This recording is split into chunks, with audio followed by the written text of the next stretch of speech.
आम लोगों के लिए कुछ देर खड़ा रहना कितना मुश्किल होता है ना। वहीं एक शख्स विश्व शांति के लिए पिछले 5 महीनों से लगातार खड़ा है और अगले 5 साल खड़ा रहकर तप करने का दावा भी कर रहा है। सूरजपुर का एक नागा साधु इन दिनों आम जनता के बीच आस्था और चर्चा का विषय बना हुआ है। देखिए एक रिपोर्ट। सनातन धर्म की जागृति और विश्व कल्याण के लिए देश भर में एक अलख जागृत हो चुकी है।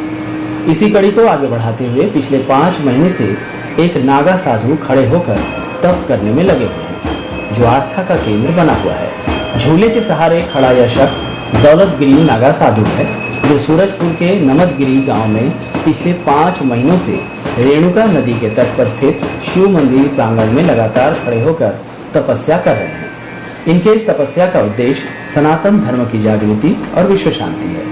उनका दावा है कि वे अगले 5 सालों तक यह तप करेंगे। दरअसल दौलतगिरी नागा बाबा का असली नाम दिनेश है, जो कोरिया जिले के रहने वाले हैं। जब वे बीकॉम सेकेंड ईयर के छात्र थे, तभी अचानक बीमारी की वजह से उनकी मां की मौत हो गई। अपनी मां की मौत से वह इतना आहत हुए कि उन्होंने संसार के मोहमाया को त्याग कर साधु बनने की ठान ली। कई नागा बाबाओं की संगत में रहने के कई साल बाद वो वापस सूरजपुर आए। अब उनका उद्देश्य विश्व शांति है, जिसके लिए वे तपस्या लगातार कर रहे हैं। इनके दोनों पैरों में सूजन आ चुकी है, इसके बावजूद भी वे अपनी तपस्या में लीन है। मेरा पिताजी पोस्ट ऑफिस में थे और मेरी माताजी का ही योगदान था, जो मेरे को पढ़ाई लिखाई उन्होंने जैसे कर्जा उर्जा ले लेके पढ़ाई, क्योंकि पोस्ट ऑफिस में उससे मोटा पेमेंट था नहीं था। 700 रुपये मेरे पिताजी को मिलता था महीने में, इतना कहाँ आता है सरकार से। माताजी का पूरा योगदान था मेरे पढ़ाई में। माताजी रही नहीं, इसलिए मैंने कदम उठाया, जो भी मेरा योग भी था। माताजी का आशीर्वाद भी मानता हूँ कि जो मैंने भगवा भेष धारण किया हुआ हूँ सनातन धर्म के लिए। मेरा हिंदू नववर्ष चालू हुआ 2 तारीख, जैसे रामनवमी का पहला दिन, उसी दिन से मेरा चालू हुआ है तपस्या। कब तक चलेगा ये तपस्या? मेरा 5 साल का है। 5 साल तक चलेगा। क्या उद्देश्य है इस तपस्या को करने को लेकर? उद्देश्य यही है कि अपना सनातन धर्म को जागृत करना है कुछ अभी, और अपना ये सब कई प्रकार के ये भी महामारी और ये सब को देखते हुए अपने विश्व कल्याण के लिए मैं खड़ा हूँ, तपस्या कर रहा हूँ। तो हम लोग तो नागा सन्यासी लोग हैं। मैं श्री पंजस नाम जुना अखाड़ा का नागा सन्यासी हूँ। नागा बाबा की तपस्या से क्षेत्र के श्रद्धालु भी काफी प्रभावित हैं। लगातार खड़े रहकर तप करने वाले बाबा को देखने के लिए दूर दूर से श्रद्धालु आ रहे हैं, और वे सब बाबा के विश्व शांति के लिए इस प्रयास की जमकर सराहना भी कर रहे हैं। नमदगिरी गांव का यह शिव मंदिर अब आस्था का केंद्र बना हुआ है।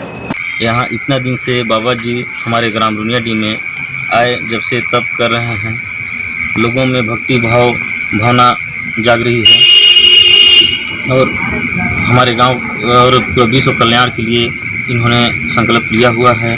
और जब भी देखते हैं बाबा जी खड़े ही रहते हैं, तो हमको ऐसा लगता है कि सनातन धर्म के एक भक्त हैं और ये विश्व के लिए कर रहे हैं, और ये विश्व को शांति मिले ऐसा सोच के इन्होंने कर रहे हैं। कोई दिखावा नहीं लगता। बाबा यहाँ पे जो तपस्या कर रहे हैं, जो हमारे विश्व कल्याण के लिए संकल्प लिए हुए हैं, जो अपनी शारीरिक मेहनत से या शारीरिक क्षमता के आधार पर विश्व कल्याण के लिए उन्होंने इस तरह से तपस्या कर रहे हैं। मैं भी इस मंदिर में सुबह शाम आता हूँ और बाबा में देखता हूँ तो हमेशा खड़े ही रहते हैं। बाबा की तपस्या से हमारे गांव में भक्ति भाव जाग रहे हैं, लोगों को शांति मिल रही है। मैं 24 घंटा रहता हूँ, इसका मैं चरने तरी सोता हूँ, 24 घंटा खड़ा रहता है, रात में भी खड़ा रहता है। आपने देखा है कि रात में भी वो खड़े रहते हैं सोते जी। मैं उसी का चरण तरी में रहता हूँ, मतलब देखता हूँ कि रात भर खड़ा रह के अपना सोते हैं। बाबा वह तप कर रहे हैं तो हम लोग को बहुत ही अच्छा लगता है, और हमारे गांव में सुधार हो रहा है। जैसे कोई शराबी उराबी रहते हैं वो सब छोड़ रहे हैं, और यहाँ के भक्ति भाव जागरण हो रहा है। और हम लोग नित्य देर आते हैं, शाम को आरती होता है, और अखंड रामायण करते हैं, सब कुछ करते हैं। नहीं, जब से बाबा आए हैं इस मंदिर में पूजा भी विधिवत हो रहा है और गांव रोज 1-2 आदमी रोज जुड़ रहे हैं। प्रभाव तो है, उनके तपस्या से प्रभाव तो पड़ रहा है गाँव में। अगल बगल बहुत से भक्त आते हैं, लोग भाईचारा है, सब पानी बरस रहा है समय पर, हर चीज़ हो रहा है। कोई आज तक कोरोना में कोई एक आदमी हमारे गांव में नहीं मरा, तो सब हम लोग इसको मानते हैं कि हमारी भक्ति में है। जहां एक और विश्व के कई देशों में जंग छिड़ी हुई है, वहीं एक संत के द्वारा विश्व शांति के लिए इतनी बड़ी साधना करना निश्चित ही काबिले तारीफ है। इनके इस प्रयास की सराहना चारों ओर हो रही है। बहरहाल नागा बाबा विश्व शांति में कितना सफल हो पाते हैं, यह तो भविष्य के गर्भ में छिपा हुआ है।